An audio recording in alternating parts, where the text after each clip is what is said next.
Glória a Deus. Cumprimento os irmãos com a graça e com a paz do nosso Senhor e Salvador Jesus Cristo. Amém? Como já foi anunciado, iniciaremos hoje uma série de sermões no livro histórico de Ruth. Então, vamos abrir as nossas Bíblias em Ruth, capítulo 1. Os irmãos podem se assentar. Glória a Deus. Ruth, capítulo 1. Logo no início da Bíblia, depois dos 5 primeiros livros, nós temos Josué, Juízes e Ruth. Ruth, capítulo 1, leremos do 1 até o versículo 5, que será a nossa atenção nessa noite. Diz assim a palavra do nosso Deus. E sucedeu que, nos dias em que os juízes julgavam, houve uma fome na terra, pelo que um homem de Belém de Judá saiu a peregrinar nos campos de Moabe, ele e sua mulher e seus 2 filhos. E era o nome deste homem, Elimeleque, e o nome de sua mulher, Noemi, e os nomes de seus 2 filhos, Malom e Quilion, efrateus de Belém de Judá, e vieram aos campos de Moabe e ficaram ali.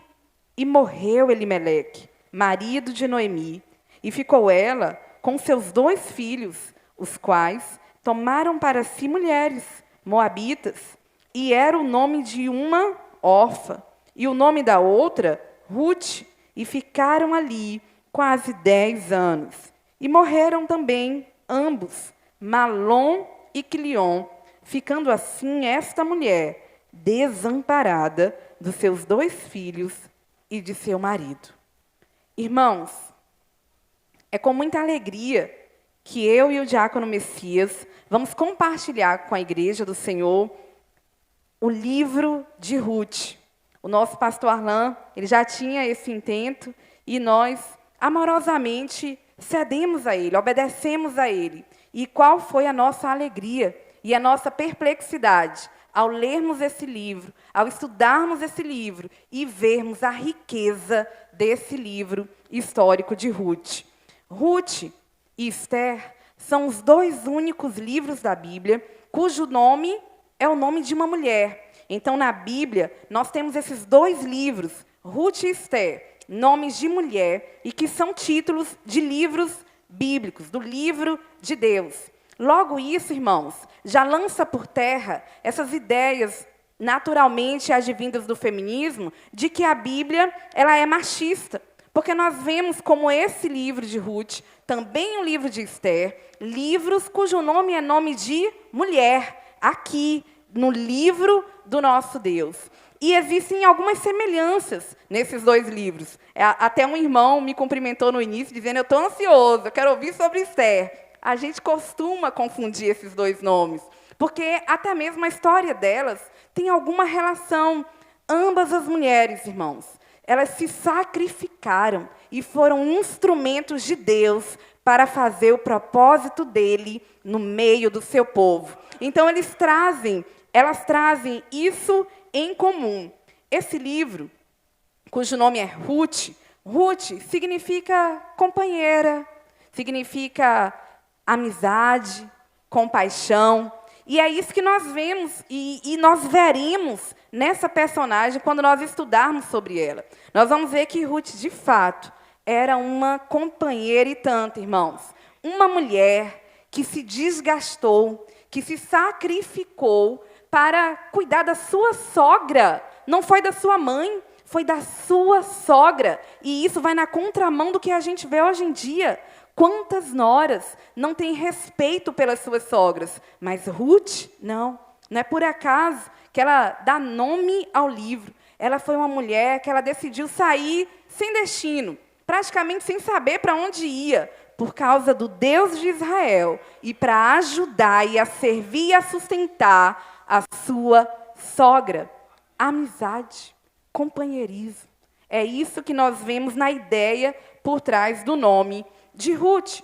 Ruth, provavelmente, esse livro foi escrito pelo profeta Samuel, não há nenhuma menção expressa. Nós não podemos ser categóricos quanto a isso. Mas, provavelmente, pelo estilo literário, pelo contexto, os estudiosos acreditam que, provavelmente, foi o profeta Samuel que escreveu esse livro de Ruth.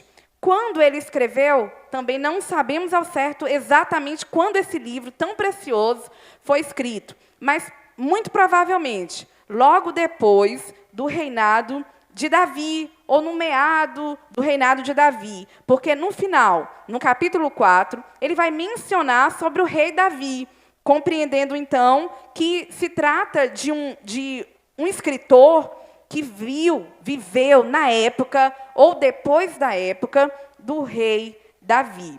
Então, esse é o momento provável de escrita do livro. É um livro, irmãos, que nós veremos aqui uma história de amor. De amor de uma nora pela sua sogra.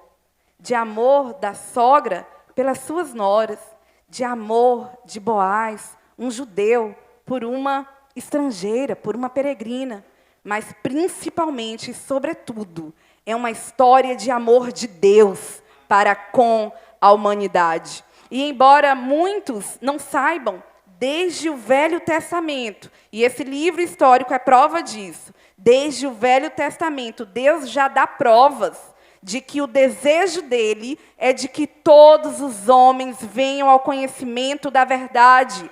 O desejo de Deus não é que a salvação se restrinja a um povo, apesar de inicialmente ele ter escolhido a Israel. Nós veremos em Ruth a história dessa moabita, dessa estrangeira, dessa gentil como eu e como você, que já era a vontade de Deus, que a salvação fosse para todos, porque Deus amou o mundo de tal maneira que deu o seu Filho unigênito, para que todo aquele que nele crê não pereça, mas tenha a vida eterna. Então, nós vemos aqui nesse livro essa história de amor, ao passo que é também uma história de esperança, porque, como nós veremos aqui hoje, esse livro ele começa com uma tragédia terrível, mas nós vamos ver daqui para frente como essa tragédia, ela se converteu em esperança, em uma bênção da parte do nosso Deus. Então, é uma história de amor, mas é também uma história de esperança.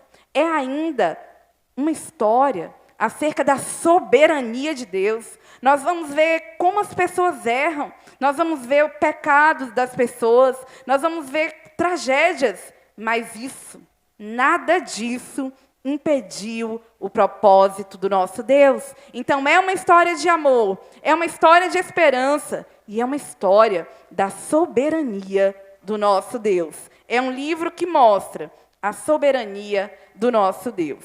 E, apesar de ser um livro histórico, ele traz consigo alguns temas teológicos profundos. Ele fala aqui, e em primeiro lugar, esse é o assunto principal desse plano redentor de Deus, que abrange não apenas os judeus, mas também os gentios, os estrangeiros. Ele mostra as mulheres como co-herdeiras, junto com os homens, da graça e da misericórdia do nosso Deus. Esse livro, ele retrata a mulher virtuosa de Provérbios. Ruth, ele faz isso expressamente, nós veremos mais para frente. Ele trata, como eu já disse, da soberania de Deus, que é um tema muito profundo, irmãos. Por vezes na vida nós esquecemos que Deus não perde o controle de nada, que Deus tem o controle de absolutamente tudo, que não é possível a gente atrapalhar os planos de Deus. Não tem homem que pode atrapalhar os planos de Deus, porque Deus ele tem o controle de todas as coisas. Nós estamos acostumados a olhar para as coisas sob a ótica terrena, debaixo do sol, debaixo do céu, mas Deus não. Deus tem o controle sobre todas as coisas, todas as coisas. Nós vemos nesse livro o cuidado providencial de Deus. É um tema teológico que esse livro também mostra como Deus cuida de uma maneira tão providencial do seu povo, e não obstante os diversos erros do seu povo. E ele traz ainda a figura de Boaz, um homem de Deus que representa como se fosse um tipo de Jesus Cristo, porque ele é o resgatador daquelas duas mulheres, uma judia e outra estrangeira. Então, nós vemos aqui vários temas teológicos, mas é fato que três deles predominam. Três desses temas predominam, que é o fato da redenção, a vontade de Deus que todos os homens se salvem e venham ao conhecimento da verdade, porque nós vemos aqui duas viúvas. Nós veremos aqui duas viúvas, uma judia, povo da aliança, e outra estrangeira, gentil, inimiga do povo de Deus. Ambas alcançadas pela redenção através daquele homem. Então, um dos principais temas aqui é justamente essa redenção, esse poder de Deus, esse plano de Deus, esse amor de Deus que o leva a redimir o seu povo. O segundo tema mais tratado aqui, a soberania de Deus, que não perde o controle de nada. E, em terceiro lugar, a bondade de Deus, a benevolência de Deus, a providência de Deus, apesar das falhas dos homens. Então, vamos ao texto. Diz assim no versículo 1. E sucedeu que, nos dias em que os juízes julgavam. Então, o escritor ele começa narrando quando que se deu essa história. Quando foi que ocorreu? Ele começa dizendo, nos dias em que os juízes julgavam. Esse foi o período em que os fatos sucederam. Irmãos, qual foi esse período? Qual foi esse tempo em que os juízes julgaram? Primeiro, Deus levantou Moisés para conduzir o seu povo, tirar o seu povo do Egito e levar para uma terra que Deus prometeu ao seu povo. E assim Moisés fez. Moisés acompanhou aquele povo durante 40 anos, mas na entrada da terra prometida, Moisés sucumbiu. E Deus, então, ele levantou Josué para conduzir o povo na entrada de Canaã, na entrada da terra prometida. E então Josué, um homem, uma bênção nas mãos do Senhor, ele ali sucedeu Moisés. Josué enfrentou muitas guerras, lutou e, finalmente, no poder de Deus, ele conquistou a Canaã. Só que Josué morreu. E quando Josué morreu, não existia mais um líder geral. Não tinha mais um homem de Deus que pudesse conduzir o povo como fez Moisés e Josué. Iniciou, então, o período dos juízes. Juízes eram governadores locais que Deus providenciava para o seu povo, quando o seu povo padecia. O período dos juízes, irmãos, é um período de grande turbulência na história do povo de Deus. Porque o povo, irmãos, quando a gente lê o livro de Juízes, você fica impressionado. Você fica assim sem entender, apesar que Juízes retrata a nossa história. Mas quando nós lemos o livro, nós ficamos sem entender, porque o livro conta explicitamente, expressamente, que Deus ia, cuidava, abençoava o seu povo, dava um juiz, um governador para o seu povo. O povo ficava desfrutando das bênçãos de Deus, mas logo o povo se corrompia, desobedecia e começava a pecar contra Deus. Aí depois Deus castigava, corrigia o seu povo, e o povo se arrependia, e aí voltava para Deus pedindo livramento, pedindo um juiz. O Senhor, então, levantava um juiz, abençoava o seu povo experimentava da bênção de Deus, mas, de novo, o povo voltava a pecar, a desagradar o nosso Deus. Então, eles, nesse período dos juízes, que é o período em que ocorreu essa história, nesse período, o povo era reincidente em pecar, era renitente, eles insistiam em pecar. O Senhor dava como bênção um juiz para governar sobre eles, para vencer os seus inimigos, para abençoar aquela nação.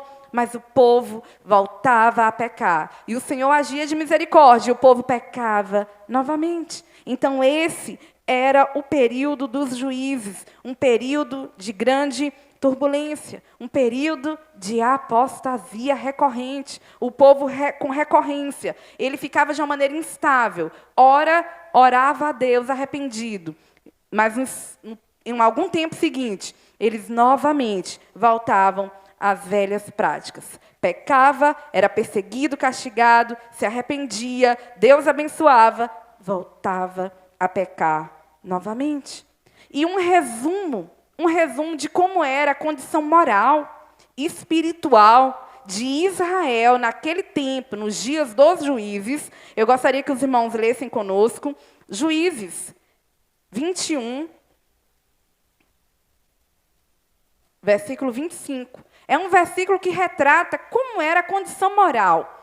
Como era a condição moral do povo de Deus nos dias dos juízes. Juízes 21, versículo 25, diz assim: naqueles dias, o dia dos juízes, naqueles dias, não havia rei em Israel, porém, cada um fazia o que parecia reto aos seus olhos. Essa era a condição no dia dos juízes, de cada um fazer o que achava bem, cada um fazia o que achava bem aos seus próprios olhos.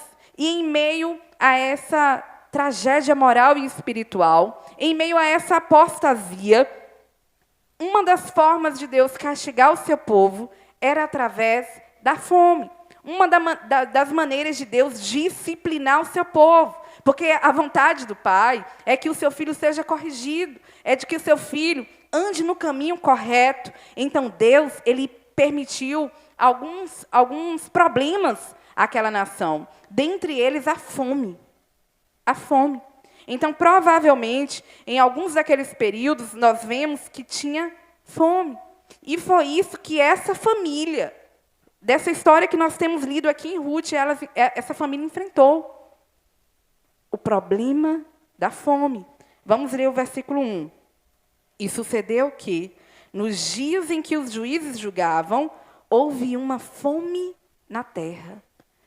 Provavelmente, irmãos, Deus estava punindo, castigando, disciplinando o seu povo. Então, aquele povo, seu povo, ele enfrentou a fome. E a fome não era um problema difícil de ocorrer. Era um problema que Deus sempre enviava quando ele queria disciplinar o seu povo. Abraão, ele enfrentou a fome. E por causa da fome, Abraão foi para o Egito. Jacó também enfrentou a fome. Foi um problema que era muito comum naquela época. Mas a fome, como eu disse, não era uma mera causalidade da agricultura ou climática. Porque deu seca e Deus não estava no controle. Não. A fome era obra de Deus, com um propósito santo, para conduzir o seu povo no caminho dele, para o lugar que ele queria, para a posição que ele queria, e, principalmente, para que eles pudessem se arrepender. Em Deuteronômio 28, nós vemos isso, que Deus fala claramente que se o seu povo obedecesse, bênçãos, cereais, comida, segurança, eles experimentariam. Mas se eles desobedecessem, Deus, dentre outros problemas, enviaria a fome, cerraria os céus, o campo, os mantimentos. Então, a fome era para ter sido vista por Elimeleque como uma obra de Deus. E no período dos juízes, Deus castigava o seu povo. Mas como reagir quando Deus nos disciplina, irmãos? Como a gente tem que reagir? Se, de repente, você se dá conta que Deus está te disciplinando em alguma área. De repente, você olha para a conta, está zerada, está negativada. De repente, você olha para a sua família, está desmoronando. Como reagir diante da disciplina de Deus? Esse homem, ele fugiu. Nós vamos ver que ele fugiu. É o que nós vemos aí no versículo 1. Ainda no versículo 1. E sucedeu que nos dias que os juízes julgavam, houve uma fome na terra, pelo que um homem de Belém de Judá saiu a peregrinar nos campos de Moabe.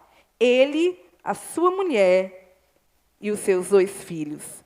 Cada um fazia o que parecia reto aos seus próprios olhos. Pareceu reto aos olhos daquele homem sair da terra de Deus, da terra do povo de Deus, da terra da igreja, por assim dizer, da terra onde se ouvia a palavra de Deus, para ir para outra terra, para peregrinar em Moabe. E você pode dizer assim, irmã Jamile, o que é que tem sair de uma cidade para outra, enfrentando a fome? O que eles poderiam fazer? Irmãos, em primeiro lugar, como nós temos visto aqui no nosso curso de hermenêutica, nós temos que chegar a esse tempo aqui, porque há um distanciamento.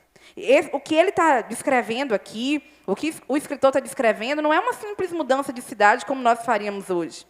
Estar em Judá era estar na aliança, era ouvir a palavra de Deus, era ouvir os ensinos da palavra de Deus, era adorar o Senhor, era congregar com o povo de Deus. Estar fora de Judá era estar privado de tudo isso, era ir para uma nação inimiga. E nós vamos ver que era justamente isso que Moabe era. Vamos ler o versículo 2. Confirmando que ele foi para Moabe. E era o nome deste homem, Elimeleque, e o nome de sua mulher, Noemi, e os nomes de seus 2 filhos, Malom e Quilion, efrateus de Belém de Judá. E vieram aos campos de Moabe e ficaram ali. No versículo 1, nós vimos que a intenção dele era peregrinar, talvez passar um pouco de tempo em Moabe. Mas no versículo 2, nós vemos que eles ficaram ali. Eles resolveram ficar em Moabe. De fato, a história nos conta que Moabe era uma região que era bem-aventurada em relação à produção agrícola. Era uma região que a fome, de fato, não era um problema. Porém, naquele tempo, a espiritualidade estava ligada à terra, à nação. E era em Judá que estava a presença do Deus de Israel, por assim dizer. Era o lugar, naquela época, o lugar da adoração, o lugar do povo de Deus. Mas Moabe não. Quem é Moabe? Da onde surgiu? Como surgiu essa nação? Moabe, irmãos, ele foi filho de Ló. O surgimento de Moabe se deu com Ló. Só que Ló, em uma relação de incesto com uma de suas filhas, porque elas, apavoradas, com medo de o seu pai não ter descendente na terra, elas resolveram causar esse pecado terrível contra o nosso Deus e contra o seu pai.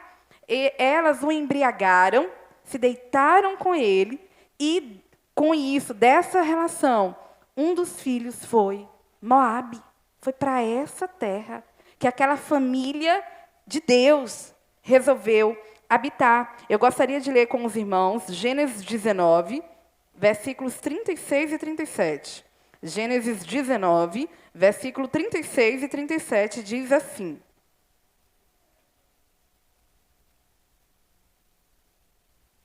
vamos ver o surgimento de Moabe. E conceberam as 2 filhas de Ló, de seu pai. E teve a primogênita um filho, e chamou seu nome Moabe. Este é o pai dos moabitas, até ao dia de hoje. Então, irmãos, Ló, os irmãos se lembram de Ló, ele era sobrinho de Abraão. E é interessante notar, porque essa decisão de Elimeleque, nós vamos analisar daqui a pouco, essa decisão de Elimeleque de sair de Belém para ir para Moabe, não foi uma decisão acertada, não foi uma decisão correta, porque nós estamos vendo aqui quem era Moabe, como era essa nação. Só que Ló, o pai dos moabitas, ele havia também tomado uma decisão precipitada. Nós sabemos que, em dado momento, Ló e o seu tio Abraão, eles tiveram um desentendimento, e Abraão mandou que Ló escolhesse para onde, para que terra ele quisesse seguir. E Ló tomou também uma decisão precipitada, uma decisão errada, foi parar em Sodoma e Gomorra, e nós sabemos o fim trágico que ele teve, ao ponto das suas filhas tomarem essa decisão. Então, decisão errada de Abraão, quando foi para o Egito e submeteu sua esposa àquelas dificuldades. Decisão errada de Ló, quando foi para Sodoma e Gomorra e submeteu a sua família àquele pesadelo que foi enfrentado em Sodoma e Gomorra. Decisão errada de Elimeleque, ao ir para essa cidade, a cidade de Moabe. Mas por que Moabe era tão ruim? Não é apenas por causa da sua origem. Moabe era ruim, irmãos, porque lá era uma terra de idolatrias. Eram diversas divindades. Não era o Deus de Israel que era adorado em Moabe. Não tinha culto para Deus em Moabe. Não tinha o povo de Deus em Moabe. Moabe era uma terra idólatra. E nós vemos em Reis que eles chegaram até a fazer sacrifício de crianças. Eles eram tão terríveis que, dentre a idolatria aos seus deuses, eles chegavam a oferecer seus bois, seus animais, mas também seus filhos. Essa foi a terra que aquela família resolveu habitar. Aquela terra, a Bíblia diz claramente que era uma terra de inimigos de Deus. E que Deus chegou a dizer, não se casem com eles. Não se casem com eles, não tenham comunhão com eles, não tenham nenhuma convivência com eles. O Senhor chegou a dizer que aquele povo jamais iria congregar com o povo de Deus. Tem diversos textos bíblicos que dizem isso. Deus amaldiçoou Moabe, irmãos. Deus amaldiçoou Moabe, proibiu o casamento, amaldiçoou aquela terra. Mas foi para lá que essa família foi. Diz o versículo 2. Era o nome deste homem Elimeleque, e o nome de sua mulher Noemi, e os nomes de seus 2 filhos, Malom e Quilion, efrateus de Belém de Judá, e vieram aos campos de Moabe e ficaram ali. Foi para essa terra que aquela família foi. E a partir do versículo 3, nós vamos ver que as tragédias começaram a ocorrer naquela família. Diz assim o versículo 3. E morreu Elimeleque, marido de Noemi. E ficou ela com seus 2 filhos, os quais tomaram para si mulheres moabitas. E era o nome de uma órfã e o nome da outra Ruth, e ficaram ali quase 10 anos. Olha as tragédias, irmãos. Aquele homem que foi buscar socorro em Moabe, chegando lá um tempo depois, não sabemos quanto tempo, aquele homem morreu. E aquela mulher ficou viúva. E os seus filhos, os filhos daquele casal, pecaram contra Deus. Porque eles se uniram num casamento que era desaprovado por Deus, que era proibido por Deus. Eles tomaram para si moabitas e casaram com elas. Então, mais uma tragédia. Mas as tragédias não pararam por aí. Versículo 5. E morreram também ambos, Malom e Quilion, ficando assim esta mulher desamparada dos seus 2 filhos e do seu marido. Olha as consequências da decisão de Elimeleque, irmãos. Olha as consequências. Temos que ter cuidado com as decisões que nós tomamos, porque elas podem trazer consequências terríveis. Aquele homem saiu do meio do povo da aliança e foi peregrinar em terra estranha, em terra de inimigos de Deus, que a Bíblia chega a dizer que Deus amaldiçoou Moabe, porque eles, quando Israel saiu do Egito, eles negaram pão a Israel. E agora falta pão em Judá, e o povo, em vez de se arrepender, eles vão para Moabe, eles vão para aquela nação idólatra e enfrentam, por causa daquela decisão, enfrentam essa tragédia. O texto não diz expressamente que eles enfrentaram isso por causa da decisão, mas é o que nós podemos compreender da leitura de outros trechos desse livro. Nós vemos que Noemi, mais para frente, ela tem certeza que o Deus de Israel está contra ela. Por que ela tem tanta certeza? Talvez ela tivesse com a consciência pesada por não ter impedido, não ter orientado o seu marido a não tomarem aquela decisão. E mais, depois que ele morre, ela continua em Moabe. Ela continua em Moabe, como nós acabamos de ler. E ficam lá, depois da morte do seu marido, até que os seus 2 filhos também morrem. E nós vamos ver no próximo sermão que aí sim ela vai acordar e vai voltar para Israel. Mas nesse momento, essa mulher, ela está sofrendo. De tal maneira que alguns acreditam que o nome do livro poderia até ser Noemi, porque Noemi, ela sofre tudo que ocorreu aqui. Ela fica de luto, ela fica sem o marido, sem os filhos, ela fica sem descendência, e a bênção do Senhor é para ela também.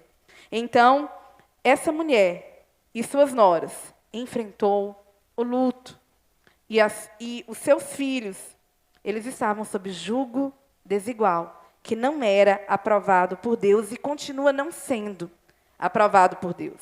Porque alguns irmãos podem até pensar, mas através daquela mulher, de um daqueles casamentos misto, Ruth, Deus usou ela para abençoar Noemi, para abençoar o seu povo, entrou para a descendência de Davi, para a descendência do Senhor Jesus. Mas, irmãos, nós não podemos acreditar e não podemos aceitar de maneira nenhuma que o pecado ele possa ser responsável por qualquer bênção. Não.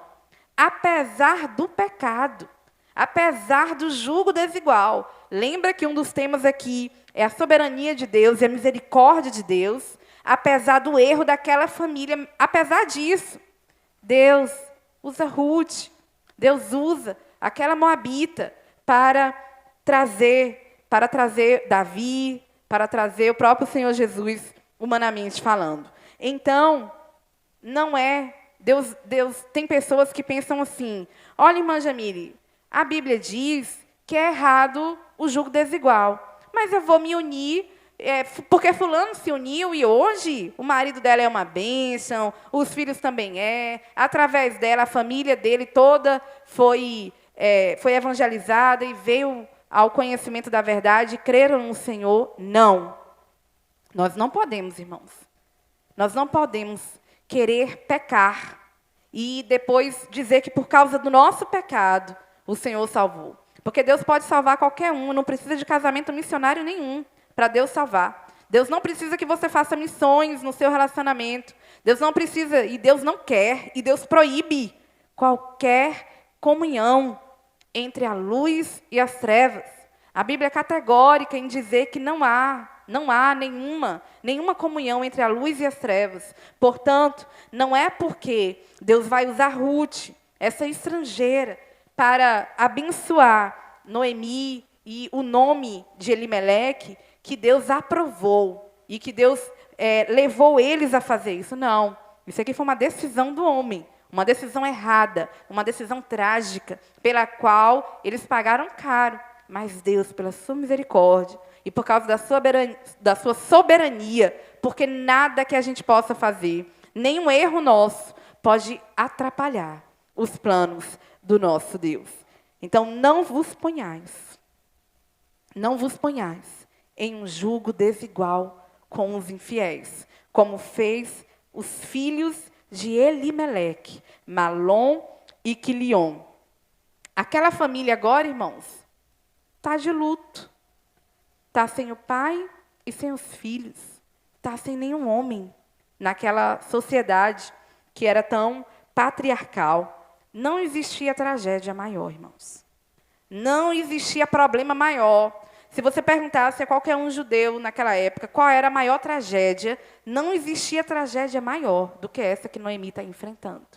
Sem seu marido e sem seus 2 filhos. E sem ter como gerar nenhuma descendência. Noemi, irmãos, ficou sem família. Ela saiu de Judá por causa da fome, para salvar a sua família, mas Noemi se vê agora sem família. Se vê sozinha, com suas 2 noras estrangeiras. A família ficou à beira de ser extinta, porque morreram todos os homens. E esse é um livro, irmãos, que nós vemos muitas ironias. É um estilo literário que nós vemos aqui, que nós vemos muitas ironias. Por quê? Judá, Belém significa terra do pão. Só que o texto começa dizendo que faltou pão na terra do pão. É irônico quando a gente vê isso. Elimeleque, que nós vemos aqui, que é o pai dessa família, o nome dele significa Deus é o meu rei. Mas não parece que Deus foi o rei dele. Parece que o umbigo dele é que foi o rei dele. Porque ele, em vez de se arrepender com sua família, ao estar em meio ao castigo e à disciplina de Deus, ele foge. Ele tenta fugir do castigo e da disciplina de Deus na nação de Deus, do meio do povo de Deus. Então é irônico o nome desse homem ser Deus é o meu rei. É irônico também quando a gente vê que uma família de Deus sai da terra prometida e vai para a terra inimiga. É irônico também quando a gente vê que eles saem da terra do pão e vão para a terra daqueles que lhes negaram pão. Deus castigou Moabe porque eles negaram pão ao seu povo. É irônico quando a gente vê o significado do nome de Noemi. O nome de Noemi significa doce, significa prazeroso. No entanto, ela mesma não queria mais ser chamada de Noemi, porque ela viveu uma grande amargura. Ela disse, me chamem de Mara, porque o Todo-Poderoso tem sido contra mim. Eu não tenho mais prazer nenhuma na minha existência. Então é irônico que o nome de Noemi seja doce, seja agradável e prazeroso, uma vez que ela enfrentou grande amargura. É estranho, irmãos. Eu acho estranho Malom e Quilion terem ficado 10 anos casados e não geraram filho. Aqueles dois irmãos ficaram 10 anos casados com as suas respectivas esposas e não geraram filho. É irônico também o fato de que, mesmo assim, Deus permitiu que dessa união incestuosa, que dessa união de uma mista, de uma estrangeira, com um homem, que depois foi o judeu, Boaz, deles, Deus suscitou Davi. Deles, Deus suscitou o próprio Senhor Jesus, humanamente analisando. Noemi tentou fugir da fome, mas ficou, como nós lemos aí, desamparada. Ela tentou fugir da disciplina de Deus, mas se viu sem filhos e sem marido, longe de Israel. Naquela época, irmãos, ser viúva não era nada fácil. E ser viúva fora de Israel, pior ainda. Mas nessa história de tragédia, nós vamos ver que os passos seguintes que nós vamos analisar, ela vai nos trazer esperança. E ela vai ter uma grande reviravolta. Porque, como nós dissemos aqui, vamos dizer mais ainda, é uma história que mostra como o plano da redenção de Deus não pode ser frustrado. Apesar das decisões erradas dos homens. Os planos de Deus, eles não podem ser frustrados. Esse livro, essa história, ele aponta para o amor de Deus pela humanidade. Além dele falar desse amor que nós vamos ver na próxima pregação, um amor tão lindo, das noras pela sogra, da sogra pelas noras, de Ruth pela sua sogra, o amor de Boaz por Ruth, mas, sobretudo, o amor do nosso Deus, a compaixão dele, a misericórdia dele, a providência dele para com o seu povo. Apesar dos nossos erros, Deus ele não se limita. Os projetos e os planos de Deus não se limitam por causa dos nossos erros. E sempre há uma reviravolta. Sempre há uma reviravolta, assim como houve uma reviravolta na nossa história. Que um dia estávamos mortos em pecados e em delitos, e agora recebemos, desde já, a vida eterna. Que ascensão, irmãos. Ruth, que é mencionada aqui como uma estrangeira, uma moabita. Que ascensão essa mulher vai receber? Essa mulher que começa sendo estrangeira, depois passa a ser uma espécie de serva lá em Judá. Depois vem entrar na genealogia de Davi, do rei Davi, e depois na genealogia como ancestral do nosso Senhor Jesus Cristo. Isso aqui é ascensão. E essa mulher, ela experimentou disso, Ruth experimentou disso. Irmãos, algumas aplicações nós podemos fazer desse trecho que nós refletimos nessa noite. Essa história, esse livro, ele já começa com uma tragédia. Geralmente os livros eles começam contando uma história tranquila, né? Mas aqui ele já começa com uma tragédia. As boas novas elas vêm depois de muito sofrimento. Elimeleque, esse pai de família, ele nos representa muitas vezes. Muitas vezes, irmãos, nós tomamos decisões precipitadamente. Muitas vezes, nós tomamos decisões que não estão em conformidade com a palavra do nosso Deus.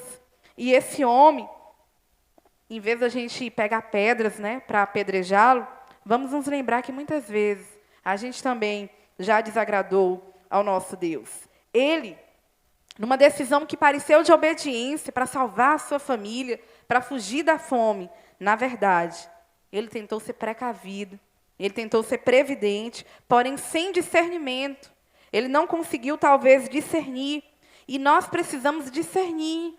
Quando a luta vier, quando a calamidade vier à nossa vida, nós precisamos discernir. Nós precisamos perguntar para o Senhor, para que, Senhor, é isso? E devemos ficar atentos na resposta do nosso Senhor, porque as lutas vêm para que a gente se volte para Deus, para que a gente agrade ao nosso Deus.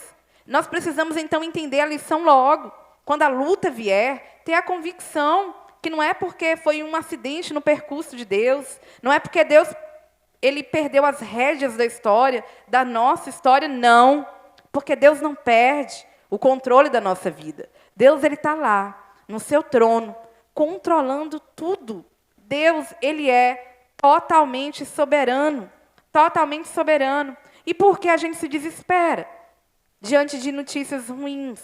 Por que a gente se desespera diante de situações tristes na nossa vida? Não devemos nos desesperar. Não devemos, irmãos. Porque Deus, ele tem o controle de tudo. E nós precisamos ter discernimento. Precisamos pedir a Deus discernimento para que possamos, na provação, andarmos em conformidade com o nosso Deus.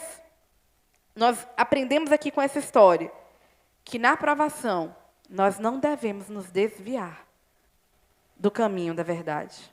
Na provação, nós não devemos nos desviar da disciplina. Se Deus quiser nos disciplinar, nós devemos receber de bom grado a disciplina do nosso Deus. Nós aprendemos com essa história, irmãos, que o povo de Deus também pode padecer privação. Aquela terra, ela enfrentou a fome, a terra do pão, a casa do pão, Belém, a terra do povo de Deus, passou fome. Nós vemos aqui que essa teologia falsa da prosperidade e de que tudo sempre vai bem para o povo de Deus é mentirosa, engana as pessoas. É uma tragédia para o Evangelho, porque elas prometem algo que Deus não promete. Elas prometem uma coisa que Deus não promete. Porque Deus, nós vemos aqui, que o povo de Deus também pode padecer privação. Pode chegar no final do mês e não ter tudo que é suficiente para pagar as suas dívidas. Pode acontecer, mesmo você sendo fiel. E é isso que nós vemos, que essa família, mesmo sendo a família da aliança, eles enfrentaram privações. Nós vimos, irmãos, aqui, que tragédias podem ser consequência da nossa desobediência. Por isso, nós não podemos tomar decisões precipitadamente. As nossas decisões precisam estar em conformidade com os princípios de Deus, com os princípios bíblicos. Cuidado com os seus instintos, porque os seus instintos, eles são pecaminosos. Os nossos instintos, eles são pecaminosos. E nós precisamos tomar todas as nossas decisões em conformidade com a vontade do nosso Deus. Olha as tragédias por causa de uma decisão. E por causa de uma decisão correta, de Ruth, nós vamos ver que Deus, ele vai abençoar essa família novamente. Por causa de uma decisão correta, de uma decisão santa. Nós precisamos ter cuidado E se você tomou uma decisão errada, não se desespere, porque nós vamos ver que há esperança. Porque o nosso Deus é um Deus que é misericordioso. É um Deus que não nos trata conforme o nosso merecimento. É um Deus que é um Deus de misericórdia, que é um Deus gracioso. E mais, sobretudo, nesse trecho aqui, nós precisamos aprender, irmãos, que a providência vem de Deus. O nosso sustento vem de Deus. Essa família talvez acreditou que o sustento viria do esforço deles. E por isso eles saíram de Judá e foram para Moabe. Mas nós aprendemos que nós não devemos andar ansiosos por coisa alguma. Mas em tudo, devemos fazer conhecidas nossas necessidades pela oração e pela súplica ao nosso Deus. Eu gostaria de finalizar lendo com os irmãos Mateus 6, a partir do versículo 24 em diante. Nós vamos ver que não cabe na vida do cristão verdadeiro ansiedade, não cabe pavor por causa de questões materiais. Não há espaço, irmãos. Não podemos nos desesperar como talvez aquela família se desesperou.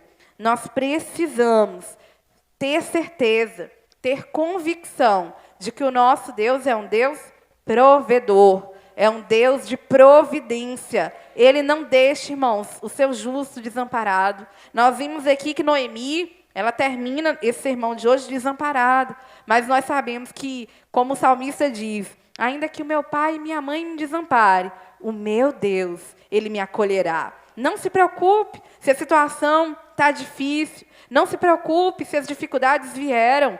Saiba que Deus, Ele tem um controle de tudo. E você não deve se preocupar, se desesperar e até pecar por causa de preocupação.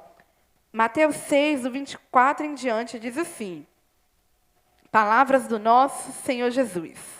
Ninguém pode servir dois senhores, porque ou há de odiar um e amar o outro, ou se dedicará a um e desprezará o outro. Não podeis servir a Deus e a Mamom. Por isso vos digo, não andeis cuidadosos quanto à vossa vida, pelo que haveis de comer, ou pelo que haveis de beber, nem quanto ao vosso corpo, pelo que haveis de vestir. Não é a vida mais do que o mantimento, e o corpo mais do que a vestimenta? Olhai para as aves do céu, que não semeiam nem cegam, nem ajuntam em celeiros, e vosso Pai Celestial as alimenta. Não tendes vós muito mais valor do que elas? E qual de vós poderá, com todos os seus cuidados, acrescentar um côvado à sua estatura? E quanto ao vestuário, por que andais solícitos? Olhai para os lírios do campo, como eles crescem, não trabalham, nem fiam. E eu vos digo que nem mesmo Salomão, em toda a sua glória, se vestiu como qualquer deles. Pois, se Deus assim veste a erva do campo, que hoje existe, e amanhã é lançada no forno, não vos vestirá muito mais a vós, homens de pequena fé? Não andeis, pois, inquietos, dizendo: que comeremos, ou que beberemos, ou com que nos vestiremos? Porque todas essas coisas os gentios procuram. De certo, vosso Pai Celestial bem sabe que necessitais de todas essas coisas. Mas buscai primeiro o reino de Deus e a sua justiça, e todas essas coisas vos serão acrescentadas. Não vos inquieteis, pois, pelo dia de amanhã, porque o dia de amanhã cuidará de si mesmo. Basta a cada dia o seu mal. Que nós possamos, irmãos, não incorrer pelo mesmo caminho que aquela família judia incorreu. Que possamos ter fé, esperança no nosso Senhor, sabendo que não é a nossa força, não é o nosso trabalho que nos dá o nosso alimento, que nos dá a nossa vestimenta, que provê sobre as nossas vidas. Quantas famílias nós temos visto, quantos milagres nós temos visto em que o Senhor age na família que é fiel a Ele, na família que crê nele, que sabe que existe por causa do Senhor. Porque, como a palavra diz, Deus é aquele que dá a todos a vida, a respiração e todas as coisas. Tudo mais nos é dado pelo Senhor. É por isso que não devemos nos preocupar com o dia de amanhã.